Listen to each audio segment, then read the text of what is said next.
This episode of Rugby Heads is proudly brought to you by our partners at the Sporting Social Club, a collection of creative designers who specialise in sports content creation. We had a bit of a hiccup on this week's episode with the video cutting out just after the intro. However, our mates at the Sporting Social Club came to the rescue and turned it into an animated episode. So enjoy. Buenos dias and welcome to Rugby Heads, powered by the Peak Athletic Club. My name is Sione, and joining me are our regular rugby nerds, Alex Ironside, our Aussie representative, Alfonso Horomia, our Kiwi representative, and our Argentinian representative is that very tanned Mexican-looking bloke with the Moana Pacifica hat, also known as Nemani Nandolo. Welcome, boys. Hola, ¿cómo estás? ¿Cómo estás? Welcome, boys. All right, Nems, saw that you were out at the Rugby Victoria finals on the weekends. How was that? Yeah, it was good. First change, it wasn't raining. Powerhouse got up over Footscray. Yeah, but a lot of finals. It was good to see some regional teams and some subbies games on, and all three fields were packed. But no, it was good to see that everyone came together. And rugby's very much still alive down here in Victoria. Yeah, and in Sydney, Ironside finals. Are you into the big game next week? So, big weekend of finals. Obviously, North Sydney Oval hosted all the first grade finals.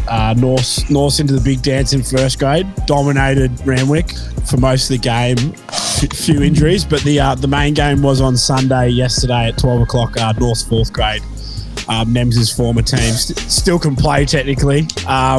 We're into the big dance at Leichhardt Oval at the early hours of 8:40 a.m. at Leichhardt Oval. So, we're going up against East in fourth grade and first grade. So, look, 2 premierships. I will be putting in my absence of leave. I will definitely not be on this podcast on Monday. If we do win, I will call in for a brief 2-minute recap, but I can guarantee I wouldn't have slept much, and win or loss, to be honest. But, yeah, look, finals footy's alive and well. Big crowd at North Sydney Oval. Should be a good grand final. I think two form teams in the comp in the grand final. Oh, nice. Up the beasties. And a quick little rundown of today's show. We start off with our top performers of the week, our opportunity to give flowers to the players that stood out for us. And then we go around the grounds, dive into the coaching drama across the ditch before we cover the 2 big TRC games coming up this weekend. Then we got viewers' questions and our punters' tips of the week. Hey, Nems, who's your player of the week? My player of the week was Warringah, number 10. I thought he played well. I think he kicked 9 from 9. Just, they're the sort of players you want in those big games. Obviously they lost, but his kicking game was on point, and he was just shooting them from everywhere. And that's like I said, that's the sort of 10 you want in those big games. And I thought he played really well, and both in attack and defence. So mine would be number 10, Kobe Milne from Warringah Rats. Yeah. Thought he had a great game. Did he get Player of the Year for Shoot Shield? Nah, it was Deegan got player of the King Catch Bowl.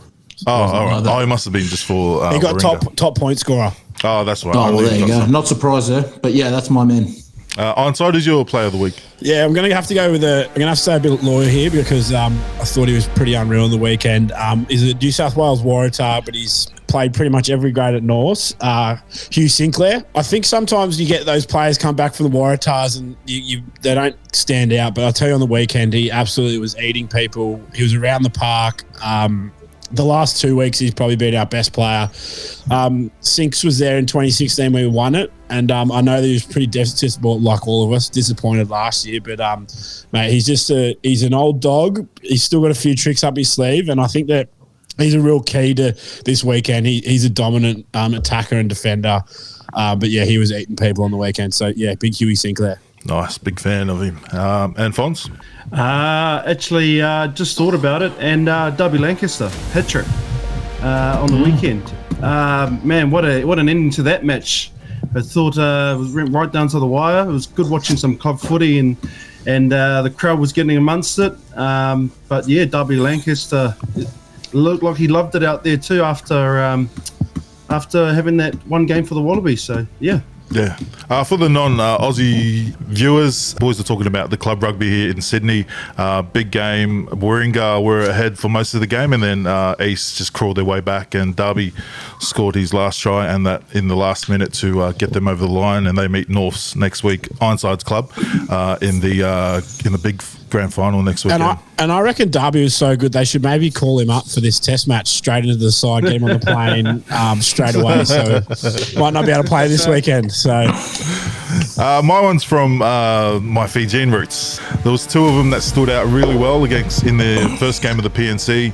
I thought Kitione Salawa, who's the number 7 for Fijian Drua. He had a massive game, 3 tries, and also 2 massive turnovers in the ruck. And then Yosef Omasi, the 13 for Drua as well, and for Fiji. I think he proved that this year he's one of the best centres in Super Rugby, and now he's kicking on into internationals. So, but we'll get into PNC later in the show.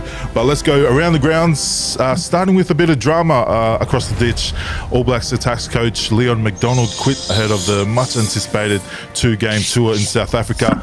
Razor came out early and explained that it was the clash in coaching styles and views, and it had been brewing for a few weeks. Nems, is this something that could stunt the All Blacks boys leading into the tour? Oh, look, it'll stunt any team, really. I think, when you get that sort of miscommunications up at top, like they say, everything starts at the top, right? And I think I was surprised to see that. The fact that when you're picking your coaching staff, I'm sure Razor probably picked it from the start. Yeah. So it's surprising. It's left field, but this could have All Blacks, but this could have, some ramifications for this weekend. Yeah, it just makes you wonder, right? Like, what is going on in the coaching staff?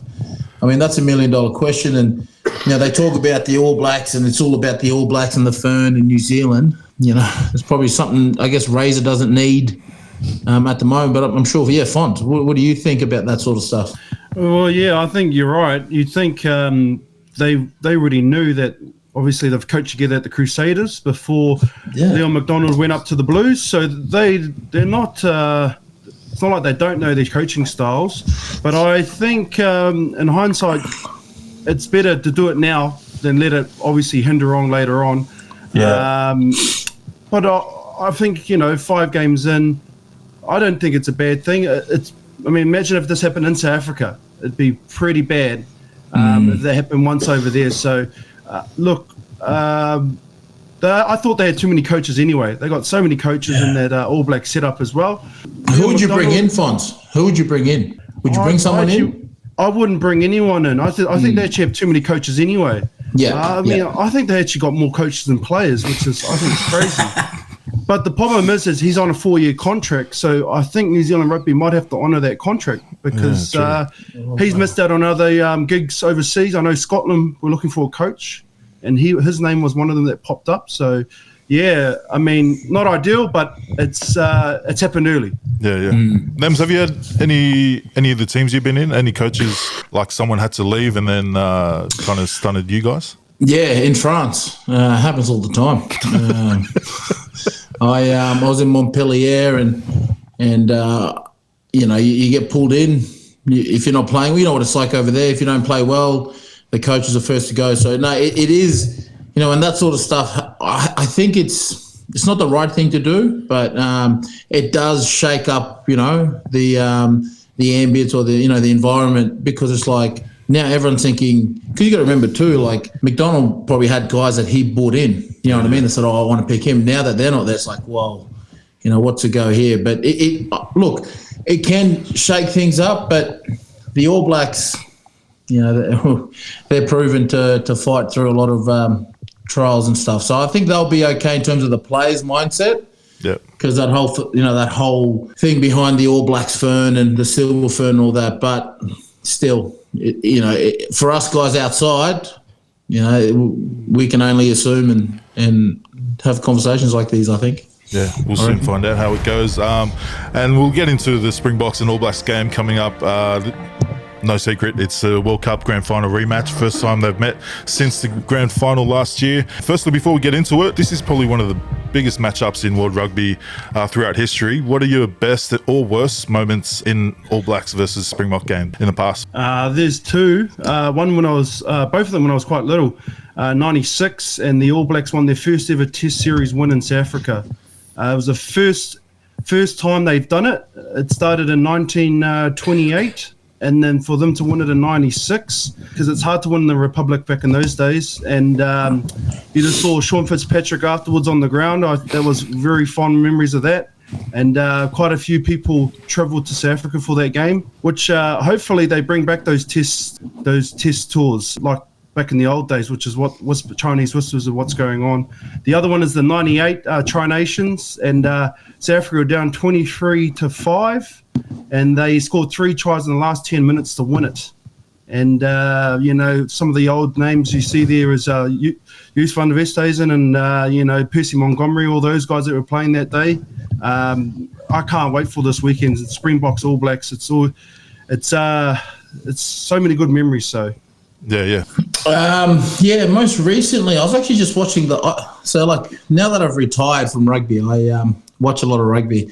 Not my highlights, but a lot of test matches and stuff. And I was just literally last week, I was watching that All Blacks game, South Africa, where they played in Dunedin, and the Springboks won. That for me stands out. Was that in Dunners? Fons, you probably know. That was 2009, I think. 9 or 10, yeah. And they were stacked too. They had, they had the Duplessis brothers, Victor Matfield, and Ricky January, Chip and Chase. Ricky January. Oh, mate, that was Dunedin. And you remember too, that year, Super Rugby, I think the Bulls were dominant. They were the dominant team. Yeah, that for me is what game that sticks out the most recently. Anyway, was when the Springboks won, and again, not easy to win in in New Zealand country. That for me stands out. Onside, you're half Kiwi. Did you even support the All Blacks remotely? I'll always support the All Blacks when they're playing anyone. But I'm not going to be boring. But recent times is that last the final in the World Cup. I mean that game was pretty evenly matched, and a few things went against the All Blacks. And if you agree with it or not, it still was a great spectacle. And I just love this debate that's going on with the current South African team. Is it better than the 2015 All Blacks? And that's I've noticed that all of our South African friends that we have now, they've been getting into that argument. And I think that if this South African team wants to cement themselves being the best ever, they've got to dominate the All Blacks in these next 2 tests. So, I don't know. I think the grand final, in recent memory, is just such a good game of rugby, and it kept that love for the game alive for me, really. Mate, it's going to be a massive game. My memories were more back in the days because I was a Jonah fan. So I grew up All Blacks fan just because of Jonah Lommel. And I hated the Springboks just because Jonah, I think he still never scored a try against the Springboks. Correct. And, mate, they were just... They didn't have... even sometimes the wingers were like Brett and Bolsa, little small wingers, and they still couldn't get the job done. So my memories is just always hating on the Springboks just because they were too good, especially when Jonah was playing. So, mate, it's going to be a massive game this weekend. A huge chunk of the All Blacks squad have never played in South Africa, let alone against the world champions. Nems, what can the rookie All Blacks expect when they get to South Africa? And, what can they do to combat it? This is my argument that I always go back to. Remember when the South African teams played? And I know Ironside always says that, we hate watching boring rugby at midnight and whatnot. Ironside, listen, this is where these guys learn to play against a different style of rugby. Now there's no more Super Rugby with the South African teams. Because, you're used to that sort of stuff, right? Yeah. You're used to it. You're used to playing Super Rugby in round robins. You get over there. You do the 3 weeks. I had the opportunity to do it. I was over there. You do 3 weeks. You play against tough teams. You're playing at altitude. And so you just get used to it, right? These guys haven't done it. So, like you said, whether they're rookies or not, there'll be guys that haven't played in that era where the South African teams were playing. Do you get what I mean? Yeah. So it's one thing playing them over here. It's another thing now you're going over there and playing at altitude, and it's a different ball game. Like Ellis Park, it's at Ellis Park, right? First one, yeah. In Joburg. Crazy stadium, raucous, fans. They're just loud, like that word. Anyway, you know what? One thing there is altitude, bruz. I was the fittest that I thought I was, and I was still unfit. Like, it is altitude. Whatever you do, man, it gets you. Like, I get it. The experienced All Black players, they've been there. They've done that. They've you know, it's in the back of their memory bank. But these young guys, doesn't take you, it takes longer than a week to acclimatise to it. And it'll be interesting to see, you know, like I wouldn't call them the rookie All Blacks, like All Blacks are All Blacks. You put an All Blacks team, they're the All Blacks team, right? It's now you're playing a physical game, which they're always up for it, but now it's the element of the environment that you're in. Oh, I like that one. You like that one? So that's what I'm saying. This is where altitude comes in. And like, I've experienced it firsthand, bros, and honestly, I mean, I wasn't, you know, I was a big guy, but anyway, the lungs would be burning, the atmosphere will be loud, you know, like, and the Springboks would be they're just licking their lips. They're just like, yep. Like, not only that, but the fans, like, this is the All Blacks coming. Yeah. So when you're not used to going during Super Rugby season, you're going into the unknown. It's like literally, even for Australia going to Argentina, more Argentina and like South Africa, it's going to be like an end of year tour. When you go over to Europe and then you're playing these, you're like, oh, the unexpected. Now these young guys are going to go over there and going to be like, oh, shoot, you know, we're in for a big game. So I'm excited to see it. And I honestly think, you know, 40 million South Africans will be very, very excited and licking their lips and, you know, yes, man. They'll be waiting for this game. So it'll be an interesting game. It'll be a game that I can't wait. I literally can't wait to see. Yeah. And Fons, if you were Razor, you know, Leon's gone. He was picking the backs. But if you're a Razor this weekend, facing the world champs, what backline are you picking? I'd be still picking the same 9-10 combo. Yep. McKenzie, Perenara, McKenzie, Geordie, Rico, still the same centres. Have been there. They know what they're to expect. True, yeah. But I'd bring Mark Talia back on the left wing. There'll be quite a few high balls coming, and I think he's a lot more solid under the high balls, I think, than Caleb Clark. Not to say Caleb Clark can't do it, but I just think the style of play that they're going to play, the Springboks, like they love their attempt to kick those box kicks. But also, I would start Will Jordan on the right wing. You know, Cyril Reese has played well, but Will Jordan. Cyril Reese. I'd love him at fullback, but Beauden Barrett's been playing too well. But there was a stat there that I read in South Africa, and that just mind-boggling was there was, in the first test match coming up this week, over there they got to have a ballot for tickets.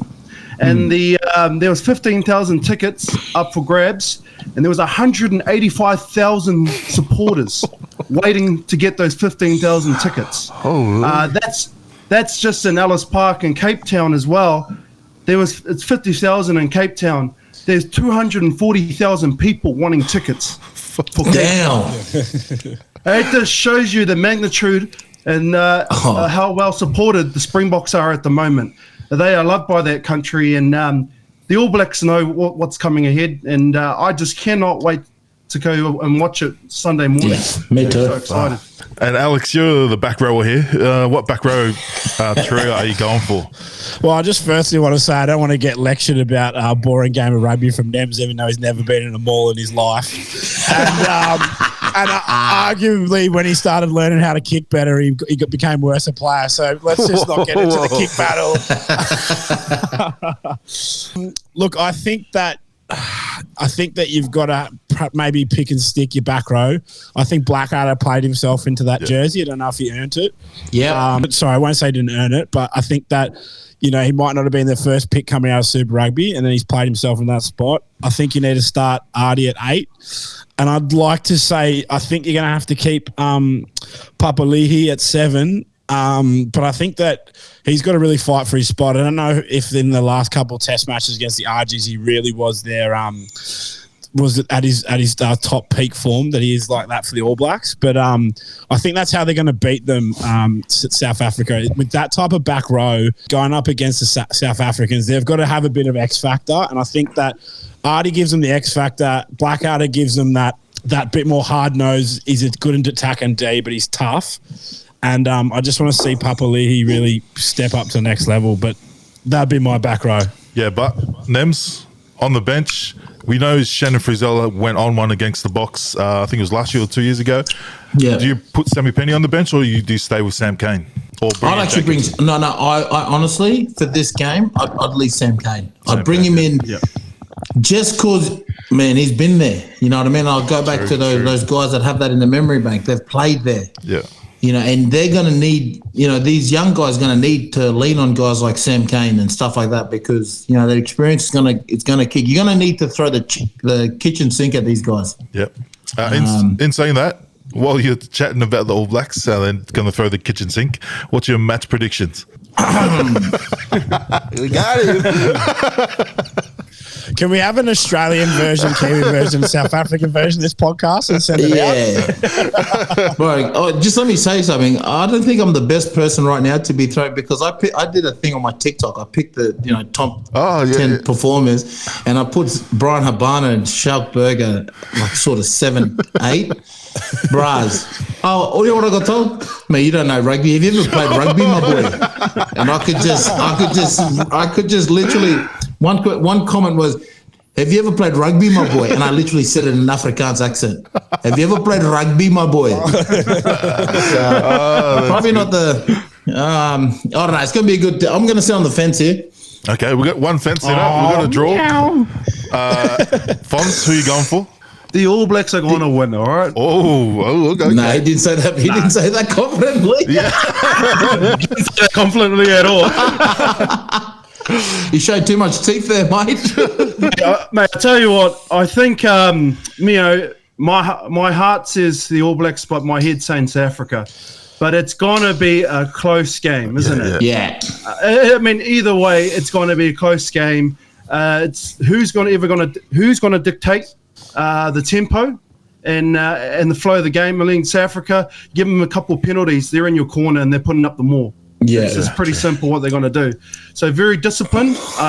Look, like I said, my heart says the All Blacks, but my head says South Africa. Yeah, I just think also too, like with the Springboks, I think they'll bring Andre Pollard back. I think he'll start at 10. That's a game changer.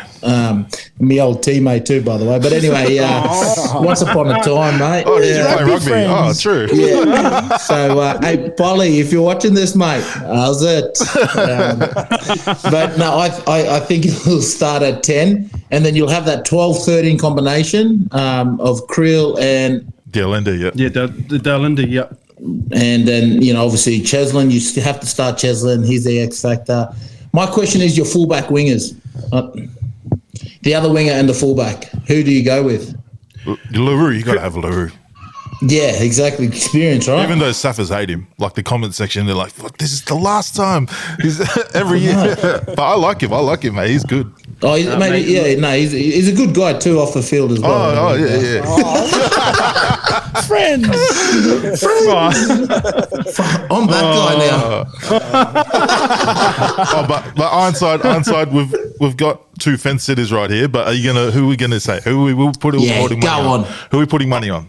South Africa by 10 points, I think. I think you never write the All Blacks off, but I just think that the way they've been playing, they just haven't put. I mean, that one game against Argentina, they got it out of the system, but I think they're going to lose this first one by 10 and then win the second one. That's my prediction. Let's not get into the second one yet, but yeah. Hey, mate, 1 week at a time, mate. So for our punters, lock in the Springboks 1 to 10, 1 to 12. I think. Courtesy of your mate in the white earphones, mate.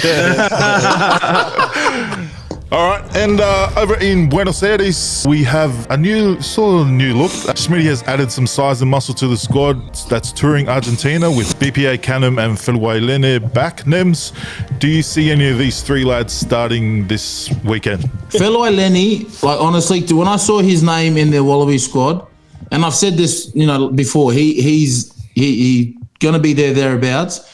So I think they're going to give him a crack. I reckon they're going to play him. Maybe not in the first test, but in the second test. I think they'll go with their strong team you've got against the RGs. And the RGs, like we said last week, they'll be buzzing from their New Zealand tour. But yeah, I'd like to see my boy from Sunnybank get a run. I think he will. Maybe off the bench. If not, definitely second test. Yep. And Fons, with a bit of movement in the centres for the Wallabies with Pasami ruled out for the rest of the championship. Are you putting Dave Fulwelene in there, or are you giving Hamish Stewart or shifting Ikitau to 12? What are you doing if you were Smitty? Yeah, I was actually thinking about moving maybe Ikitau to 12 and we'll have Fluke at 13, but then I thought having someone like Hamish Stewart there just gives just another playmaker outside Noah Lolosio as well. Yeah. And he brings an extra boot. He's another one that's got a boot on him. Yeah. That's the way I was thinking, having Hamish at 12 and just take a bit of the heat off Noah, because obviously we all know it. He's been put under quite a bit of pressure these last couple of that's assuming of Noah starting as well. But Hamish Stewart, he's more than capable of slotting into 12 and just being that extra set of eyes and ears for the 10. Mate, he's actually strong in defence this year in Super as well. So there's a reason why he's been in the squad the entire time since the Schmidt era. So Alex, as a Aussie fan, as a Wallabies fan, what is the pass mark for this Argentinian tour? I think that they've got to come away with 2 wins. I think that of all the teams we've played Wales. I think we were just that bit better than Wales, but I think Argentina is probably where we sit in the scheme of things of world rugby at the moment. And I think they need to come away with 2 wins.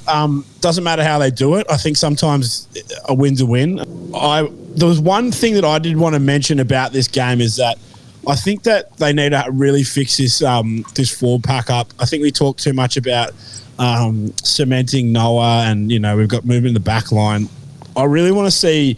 He was one of my favourite players of the whole Super Rugby season. Is Charlie Cale. I think he needs to feature in some way, be it off the bench or starting. I don't know. I think this would be an opportunity where you could play him in the second row with Luke Khan in there with him. But yeah, look, I think he needs to feature. I think this is a good opportunity to get a different look pack. But I really want to see Charlie Cale get a run. All right. The fans want to see 2 wins. Nems, you've played alongside and against these RG boys. What do the Aussie boys need to do to get that win? For me, the forwards set piece. Yep. I think they need to be dominant up front, which then allows Noah to play. I think if Noah is behind, a forward pack that's going back, they're probably going to struggle. Well, I guess any team will struggle. But the Argentinians, they play on passion. And other than asado barbecues, which they love to do, man, they are passionate. They're passionate about that. So I just think, look, your forward pack need to front up. Yep. Your forward packs need to front up. They need to win those collisions, particularly. And like I said, Argentina, they've gone another leg from their tour of New Zealand. And look, if the forwards can front up, and they've done it in the past as well. You've seen them do it every time they've gone over there, and they've won easily too. But I think obviously the tides have changed, and it'll be interesting to see. But for me, I think the forwards need to lay that platform, like Ironside said, and then by doing that, then it's going to allow the backs to play. I did read something interesting from the let's call him the guru of Australian rugby, Laurie Fisher. He did come out and say, look, there's nothing that they're actually, and I think this is what this new era of being an Australian rugby fan, Wallaby fan, he did come out and said they're not doing anything world class at the moment in any aspect of the game, and that can be kind of like hard to hear as a Wallabies fan, but it's realistic, and I think he said, give these boys a chance to kind of grow from it, and I think they just need to pick something and build a foundation off that and start becoming that world class team again. Match predictions? You see the Wallabies winning? Look, this first test, I think the RGs will win. I think they'll just get through, and then I just think the RGs will get up in this game. So do you think we're getting this one? I think we can get this one. I think it'll be that 3-point margin, 5-point margin. I don't think there'll be much in it. But honestly, if we could sit in the fence, I'm not a coward, so I won't. But I'll back the Wallabies 3-5. But I think that it'll be a close game. I think it'll be a good game as well. I think it'll be a good game of rugby. Yeah. I'm my heart's obviously with the Wallabies, but I'm going to go with Nems on this one. I think the RGs, we've had good Wallabies teams travel to Argentina and just get rinsed. So I see the RGs getting up in this one. They're going to be loud. They're going to be, and they're playing some good rugby. So yeah, I think my heart's with the Wallabies, but I think the RGs will get over in this one in a close game. So for our tippers, our punters, lock in Argentina 1-12. Okay, and the Pacific Nations has kicked off the rejuvenation of the Pacific Nations. We saw on Friday the kickoff, Fiji, with a strong comeback in the second half to topple Samoa 42-16. Nems, who were your standouts and thoughts on the game? Yeah, so first for the Fiji team was Kitione Salawa Jr. Again, 3 tries, and I've been harping on him even when he was playing with Drua that he's going to be, thereabouts in the Fiji squad or mainstay for a long time. And in the Samoan team would have to be their skipper, Theo McFarlane. Thought he just kept going, kept pushing. You could see the frustration in his face, and things just weren't going their way. Those yellow cards, which sort of just brain explosions. They're coach killers. You know what I mean? Yeah. I just thought those two played well, and Theo's, I think they didn't get that wrong with his captaincy. He's, he leads, and I thought he played well. But yeah, Kitione on the in the Fiji team for me. Yeah, Theo's got to be, like, when I was watching the game, I'm like, you could tell he was a basketball player, and a decent basketball player, because the way he's aerially, he's like one of the best players in the world.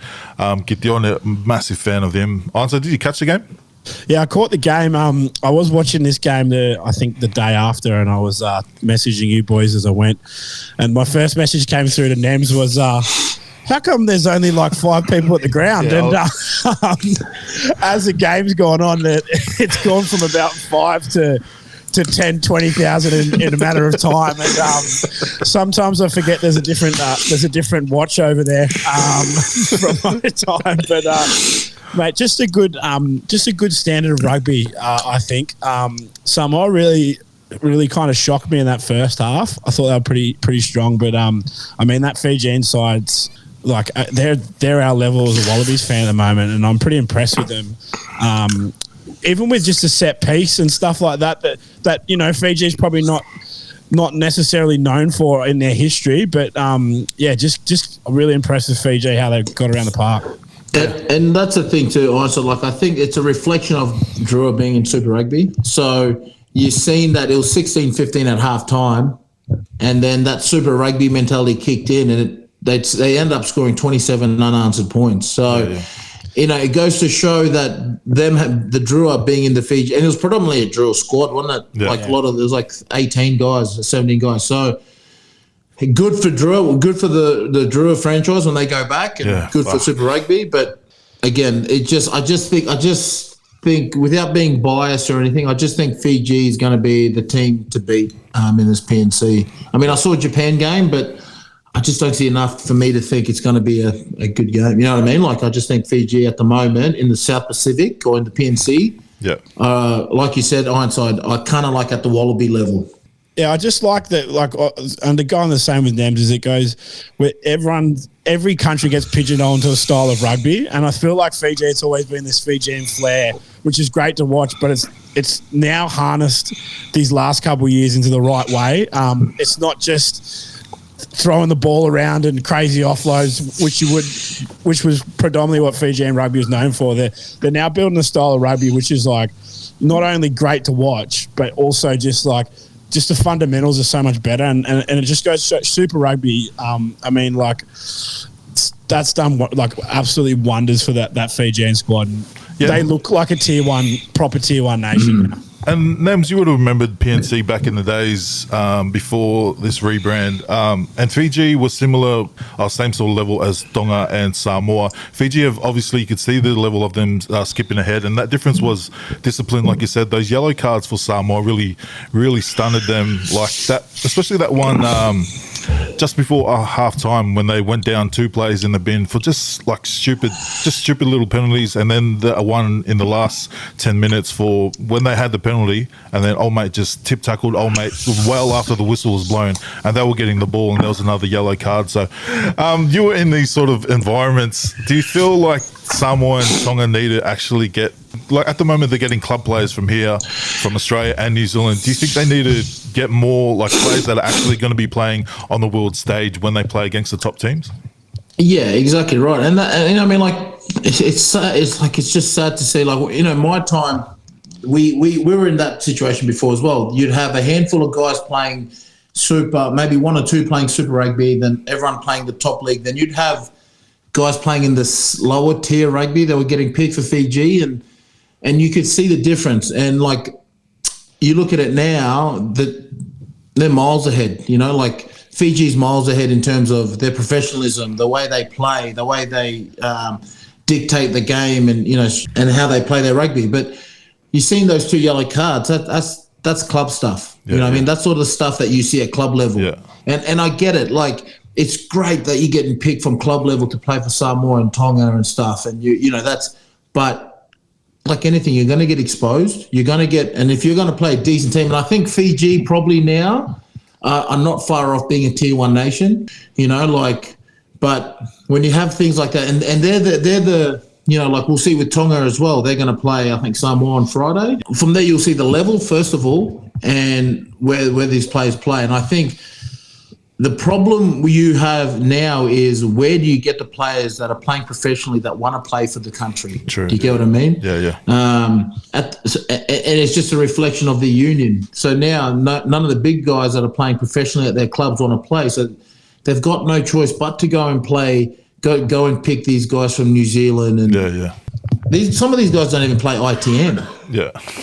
Do you know what I mean? So that tells you a lot. And again, for me, when I see the difference in plays, I've been there. I've played in those I've been in those situations where we've had mix and match sort of players from different comps. But Fiji have got now, just like, you've either got to be a pro, or you got to be playing at the top level to be even noticed. So I think Samoa and Tonga will get there, but something's got to change. Yeah, and in that environment, like obviously the difference from pro to club level is obviously that studying game. When you were last in the Fijian environment, do they study, like people say, Islanders are dumb, but do you actually study the game tapes like the tier 1 nations obviously do? Yeah, I don't know about Samoa or Tonga, but we always but we had good coaches though. Like we had your Vern Cotters, your Glenn Jacksons, and a lot of us. So your Ben Volavola, he was our 5'8" for a while, and he was very onto it. So, and then we had like Semi Randrandra, and these guys do their homework. Semi played from Parramatta Eels, but when he came in, he literally got off the plane from Parramatta Eels and came into the Fiji squad. So guys and myself, I've played in teams. So you bring that energy, you know what I mean? Like you sort of bring that expectation, that standard. Yeah. So that's where it comes in. Like, we do a lot of but then again, do you have the huddles? Do you have this? So I can't speak for the other teams. And that's where the big difference lies. Yeah, I think like World Rugby put this comp on to kind of bridge that gap between tier 2 and tier 1. But like you said, I feel like this is just going to give Fiji and Drua that another kick. Like this is like essentially another season after a season. So that's them building combinations, because that Caleb Munns and Armstrong Ravula in the second half, when Armstrong came off working together, holy, that backline's danger. Yeah. You know what else is scary is that you're going to get some of these guys that that go to play in Australia and for the Wallabies and the All Blacks. They're not going to have to necessarily going to want to do that. They're going to want to play for Fiji. I mean, that's a scary thought. You think of some of the best Wallabies, they're Fijian born or Fijian backgrounds, If Fiji's got this strong professional environment, I mean, it's pretty scary to think the talent around the world, not just in Fijian rugby, but Fijians playing for other countries, That's the thing too, Ironside. A lot of Fijian boys now that are playing in Europe, they all want to come back home. They all want to come back. They all want to play in Fiji, because now I don't know if Fiji Rugby have this, but then now you're going to start having like dual contracts where your FIU, your Drua. I mean, that's a dream, but I don't think that's going to happen, because I don't know if FAU and Drew will get along, but you know what I mean? Like it's that a lot of these guys want to be back on the island because now they see how good the Drua boys are playing in the Super Rugby. And let's face it, the Drua crowd and atmosphere shits on all the atmospheres and crowds. You can't tell me, you know, somewhere New Zealand's doing well. I haven't seen it live, so I guess we'll have to find out, eh? We got that next year, so we'll get that sorted. But you get what I'm saying? Like, you want to, like, you're playing in front of, that's why they do so good at home and do crap, because, you know, they come and they go overseas and they're like, fuck, is rugby even on here? You know what I mean? So, yeah, a lot of guys want to go home now. Like a lot of, you know, they can't cater for everyone, I guess. Fuck, that's crazy. I didn't even think of that when, Ansel, you mentioned that. Like, Filippo Dungunu, he's in the Wallabies now, but when he first came, he came to my club at West. And when he rocked up and we were just playing touch, like, for warm-up, and like, and then we played the first trial match and he was just doing freakish stuff. I'm like, okay, mate, if Drew were around when he first came here, we would never see him he would be playing for Fiji. So, we should probably get rid of him. We should probably get rid of him. Yeah, maybe we're going to cut them out. Yeah, we're going to cut Drew out. Mate, you're on your own, mate. We need him. All right. And the Japanese, they put on a training run against the rebuilding Canadian outfit. Nems, you two boys catch the game? Japan just look, they look in control. Surprisingly, like when Canada was last time in this competition, I was still playing. They were actually going to win. It was out of us and Canada. Canada is, you know, I kind of thought, I was hoping that it'd be more of a closer game. They did score, I think, 30-odd points, though. 28. Yeah, 28-53, or was it? Yeah, so, 55. like, they know how to score points. That's the thing. They know how to score points. And this is where I'm not sure. Will they play Tonga or Samoa? There's a crossover, right? So it's Japan, USA, and Canada in one pool, and then the Islander boys in one pool, and then the top meet. The crossover, So, Japan they were dominant. Again, you can see the level. A lot of those Canadian boys playing the MLR. Mate, actually needs to be studied, the drop-off of USA Rugby and Canada since the start of MLR, because it was meant to make it better. And now, like, I don't even think US and Canada should be in this comp, because Uruguay and Chile, mate, they were outstanding at the World Cup, and they beat these two teams. But, Onside, what are your thoughts? Did you catch something again? I might be talking a little bit out of my arse here, but I did. I have read it recently that Canadian rugby's actually gone back to trying to develop their own talent, whereas previously, and the same with the US, is always about bringing those guys that were, you know, their mum was American, their dad was Canadian, but they're trying to bring it a bit more of the local comp. And I know that, like, the local comp in Vancouver, you can only have, well, it was up until before COVID, you could only have 2 foreign-born players in the first division. So I think that's what's happening now. We're seeing the lull before the pickup. But yeah, look, I think Japan again, like, I hate him to death, but you know, Eddie Jones does bring some sort of structure to a team, and you can see Japan had that. But yeah, look, I think that you're right. There's so many more deserving teams currently, but you can't just, you know, does Australia deserve to be in the Rugby Championship at the moment? Probably not. But you got to stick to the guns there, and that's a really good development system anyway for those two nations. Because if we can get Canada and America going good, that's good for the whole world. Yeah. In other words, that's where the money is. So sorry, Uruguay and Chile. Okay, match predictions: Tonga versus Samoa this weekend.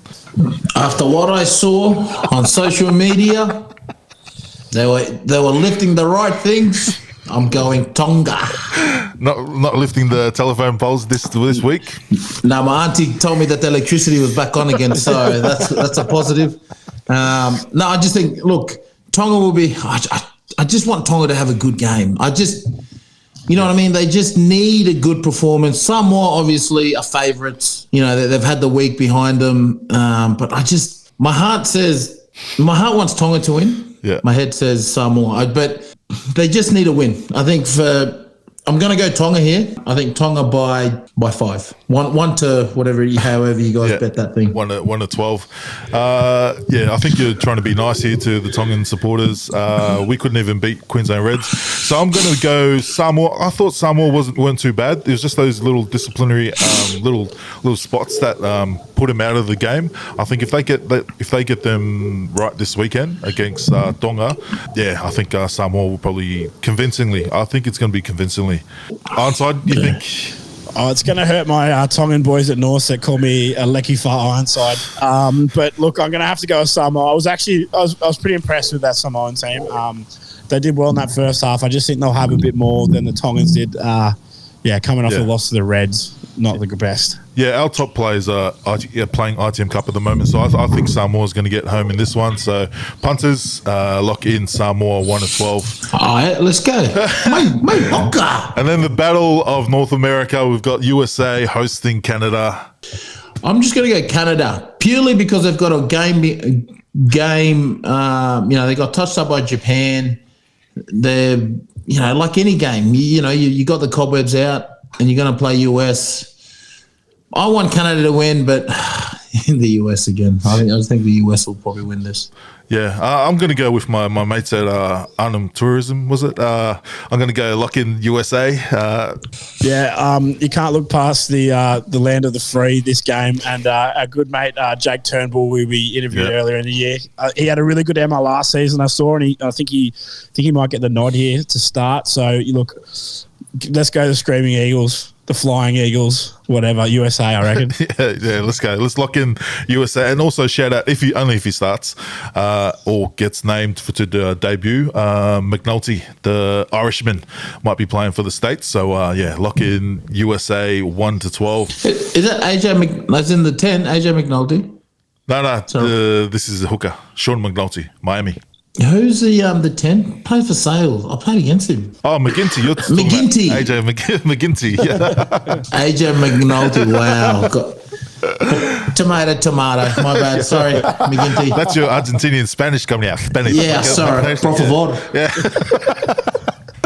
All right, viewers' questions. We've got 3. First one, should the winner of PNC be promoted into the Rugby Championship and the last place in the Rugby Championship be relegated to the PNC? Yes, so the Wallabies have to spend the season going to Canada and the US, and then Fiji can take their rightful place. Oh, man. Let's face it, Ironside. Yeah, a year off wouldn't be too bad. We'd win every game. Yeah, true. Confident level will be skyrocketed. Oh man, it might maybe just add one to the Rugby Championship instead of taking one, and then just in case we don't drop out, in case we do come last, then we have to play the winner of PNC for that. So it's not something like that. So it's not a like you get another chance. Yeah. Because mate, imagine if Australia drop that bad and we're in PNC playing with Tonga, mate. Wait, and then Eddie Jones is going, Japan, we got him, mate. And then Japan come up. Oh, mate. Oh, yeah, we'll figure something out. We'll talk to World Rugby and Sansa. We'll work it out, guys. Thanks for sending the question in. Next one. And our last question, with high school superstar Robin Sulepa parting ways with his NBL club, could a Super Rugby club possibly pick him up? So people not in the loop, we got one of the best, I think he's touted to be NBA superstar. He plays basketball, but he's also really good at rugby. He's playing rugby at the moment. His NBL team, which is the current NBL champions, the Tasmania side, they signed him, but then they decided to part ways because they didn't want him playing rugby this season, which he didn't follow the instructions. He's been playing rugby, and he's been playing really good rugby for Brisbane State High. I think they're top of the table at the moment. And this person has asked, could he be playing rugby? Nems, mate, you were a high school superstar as well. Should basketball's been touted as a possible NBA player? Do you think his parents should be telling him, mate, rugby's going to be here, go do this NBL basketball thing, and then come back to rugby if it doesn't work out? So let me get this right. His club, his NBL club, just tore his contract up. So you're not listening. They said it was parting ways, but when he was coming back back to high school. They told him don't play any rugby because injuries, obviously. And he's been playing ever since the start of the school season a few weeks ago, and he's been probably the best player in Aussie schoolboys at the moment. Well, maybe you got to probably question his discipline. He's they've told him not to do something, he's done it. So that's I don't know. Maybe I'm just talking my Cantabrian hat on. Uncle Nem's getting the hard way. No, it depends. Obviously, it's evident he doesn't want to play basketball and wants to play rugby. But I know this sounds harsh. I'd be questioning why you're not listening if you signed a contract. True, yeah. Obviously, mate, stick to rugby, I guess, and follow the follow the trail in Union. But I just think if that's the case, then Australian rugby should be pouncing on it because I'm sure league are smart. They'll notice something, and if he plays like an Israel Folau, he's crazy. He's crazy. Yeah. So if he's got that thing, then it won't be too long. And Brisbane State High, let's face it, they're all leagueies. They just cover up playing for 15 for in the GPS. But I just think if Union don't get him, I think a league team will get him. But again, if he signed a contract and they parted ways because he didn't listen. If his parents are watching this show just randomly, I'd say just tell him just give up the rugby now. You can come back to it. There's no money in rugby, mate. Go sign with one of those big Big Ten schools in the NCAA basketball. Yeah. They got NIL deals over there. Go do 4 years of college and then because they get paid in college now. Mate, they can get sponsorship. Yeah, because you can either go to college because you can't go straight to NBA from high school. So the options are either play NBL, I think 1 or 2 seasons overseas comp, or go to college for 2 seasons and then make yourself eligible. And mate, I know we love rugby. I know we love, mate. He's crazy.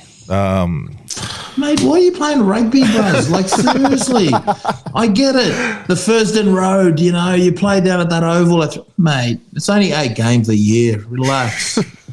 In saying that, Rugby Australia, mate, throw the bank for another 1.5 million out of it, mate.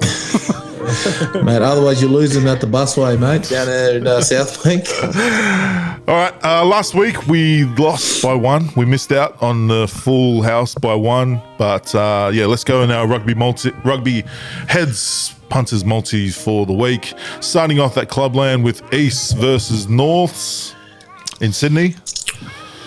Now I know Sioni's been he's the main holder of the Pig Athletics account, and he's been on his knees sucking off East Real Madrid all day. Mate, Real that's Madrid. just what the commentators said, mate. No post about North. All the pressure on East here.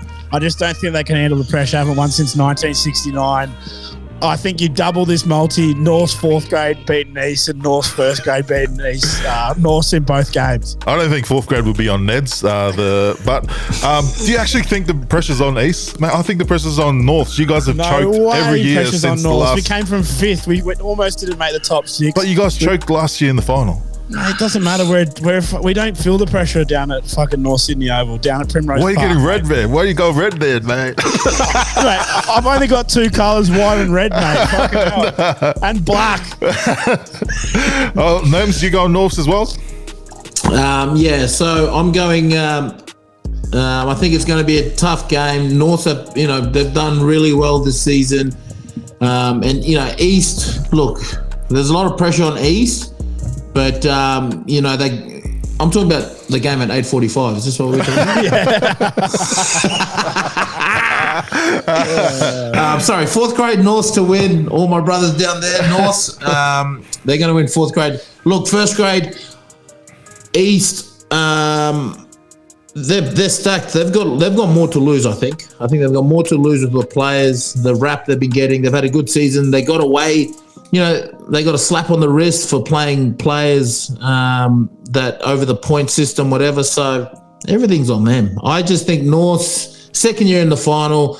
Big coach Zach Beer. He's they've all been there and they've lost. There's that old saying goes, you got to lose to win one. You got to lose one, right? Yeah. So I'm going North by 12. 12. Oh. Man, I'm actually impressed with Norths. I thought when they lost Thornton and Russ early in the season, I thought nah. But mate, they've been pretty handy. My heart's saying East because the number 16 on the bench there for East. But mate, I think Norths might get this one. And for the listeners, they have been called Real Madrid because East are pretty much Melbourne Storm over the salary cap. For the South African listeners, they're pretty much the Stormers, I think, the Glamour Club. And Norths, do you think Norths are the Joburg Lions, or who do you think Norths are? North will be like the Bulls. The Bulls. Victoria Bulls. Yeah, they choke at finals time. I will say one. I will say one thing nice about the East boys and the points thing. Yes, they went over the points, but all those players they've got that were over the points, Real Madrid, are all Colts players, are all juniors, are all have played there for a significant amount of time. Like Gamble got his start there from subby. So I actually don't have a problem with Waratahs coming back and playing for their club. So look, maybe they went over the points, but we won't be using that as an excuse at North. Oh, let's go. I remember we had this conversation over a beer the other day. Anyway, yeah, sorry. Yeah, we're going to be having some Zach beers this weekend. Let's go. That's a good one. Zach beer. Oh, mate, he needs. I'm sure you're going to have about 10 or 20 of those. And over in Brisbane, we have West. It's a pretty much grand final replay from last year. Brothers got up in the disallowed try for West in the last minute last year. Brothers, can they go back to back? Who will be backing, boys? I've got the Brothers hat, so I'm going for.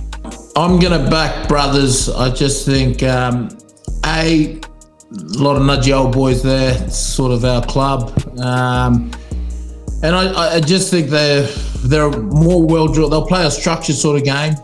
James O'Connor there at 10, he just knows how to – he's played in big games and he knows how to just settle the boys down. So I think I'm going to go Brothers, that Ballymore, but West – they haven't had a break, so they're on a roll. Yeah. So it's going to be a tough game, but I'm going to have to back my brethren to the filth. And onside, who's he gone for? I'm going to go for Brothers in solidarity with my brother Sione over there when they spelled his name wrong at West for being club captain. So respect that. Sione Nahelu, get that name right on that board. Yeah. Well, I don't blame him. They put my name, my middle name, wasn't like a middle name, as Ma'a, because, they probably saw me play and I look like Ma'a out there. So, mate, let's play on. But yeah, up Brothers. I think they're just going to kick on. They got him in the major semi a few weeks ago. I think they're just going to get him again. So make sure you get out to Ballymore. Probably one of the best days in club rugby is that'll be good. On that hill at Ballymore. So make sure you get out there. And then in the John O'Dent Cup, we have Canberra Vikings up against the Royals. Who are we going for, boys? I'm going to back. Look, I'm going to go for Royals just because everything is Vikings down there. They play their finals there. They're a bit of a hater with Vikings, but I mean, I don't know anyone there, but I just think that I think they're like the glamour club of Canberra. Could be wrong. Are they? They used to travel. Yeah, they used to travel and play in Queensland Premier Rugby. Yeah, that's right. So I'm going to go the Royals. I just think that it just sounds more battlers. Yeah. Rocking up to Viking Park and just going to hopefully they win. So I'm going Royals. Onside, are you going for Royals? Yeah, Royals. Few little connections there, here and about with the Royals more than the Vikings. So I'm going to come back to the Royals. Yeah, Royal flush here. So lock in the Royals, and then go to NPC. We've got Northland hosting Southland. Our resident expert isn't here, so let's fumble the bag here. Who are we going for, boys? Northland. They're playing at home. Yeah, at home. Onside, Kiwi. It'll be a long trip for the Southland to Northland. It'll probably be like an hour to fly up there. I'm backing the Stags. Love Southland. Probably one of my favourite sides. I'm going to Southland. Okay. I'm gonna I'll go Southland. Actually, I remember watching one of the games and Southland actually, especially their hooker, they look pretty decent. So lock in Southland 1-12, and then North Harbour versus Counties. Harbour. Okay. Tane's been playing well, man. Yeah, Tane's been going on. So make sure you lock in North Harbour 1-12, and then Taranaki versus Otago. I think Taranaki undefeated. Yeah, Taranaki. The Bulls. Lock in the Naki, and then Waikato hosting the 0-3 Auckland. Meant to be the best club in the stacked club in the comp, and they haven't won a game so far. Their social media isn't like the Blues, eh? They're all pretty quiet. So we're going Waikato. Are they going to go? Yeah, Waikato, you got Aaron Cruden coming off the bench there. Old Cruds. Yeah. Yeah. All right. Oh, sorry, mate. Yeah, me off, mate. Oh, friends. Lock in Waikato, and then Tasman hosting Bay of Plenty. Tasman also unbeaten. Lock in Tasman. And then Canterbury hosting Wellington, probably game of the round. I'm going to go Canterbury. Duplessis Because is Wellington, out. they lost last week, didn't they? No, they won. No, they won. They beat. But Duplessis they won. is out. Sorry, they Did beat his draw. Manawatu. But Manawatu played really well in that game. I actually watched the highlights to Turbo. So I'm going to go Canterbury. They're just... With that jersey that they've got, jersey so similar. No, you know what I mean? Like, it just reminds us back of the old days when they used to wear the Nikes. Remember the Nike? Oh, Nike when jerseys Canterbury were was gun. Nike? Mate. Even the Auckland Nike one were guns. Yeah, so yeah, Canterbury. All right. The black and red. Oh, we got it on. Yeah, we'll lock in Canterbury just for there we North. go. Lock in Canterbury, and then last game, Manawatu hosting the top of the table, Hawke's Bay. Hawke's Bay. Ran through whatever the shield's called. Ran through shield. Ran fairly. Run free. Run free shield. I reckon Manawatu. I'm going to go Turbos. They played well last week. Yeah, I don't know. You think this is going to be upset? Yeah, in because Manawatu? I watched them play against Wellington, bruz, and honestly, Manawatu played well.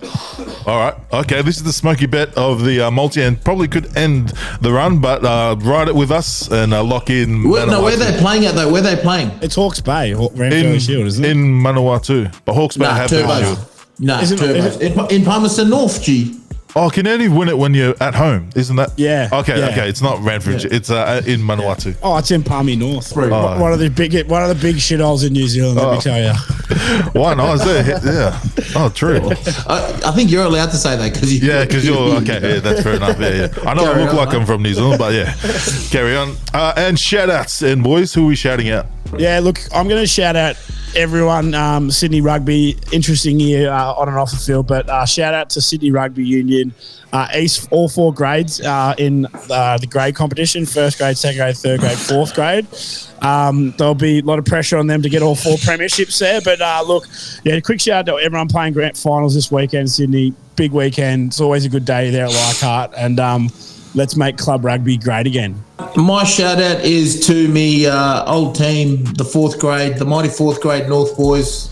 They've got their pre-match meal at 4:45 a.m. on Saturday for a kickoff at 8:45. So I just want to give them a massive shout out to their finals. It was great to be part of their journey and play a few games with them. So all the best to the North 4th grade boys. If 1st grade can't do it, I'm sure you guys will. So Yeah, nice.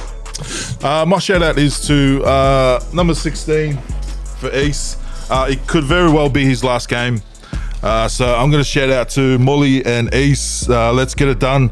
I would have gone for Norths if Russ and the boys were playing, but yeah, shout out to Molly on hopefully your last game if you win the comp. So yeah, shout out, boys. Boys, thanks for calling in. And if you're listening, make sure you do all the good stuff. Like, subscribe, share with everybody, share with all your friends. And thanks for tuning in. We'll see you next week. Yeah. Thanks, boys.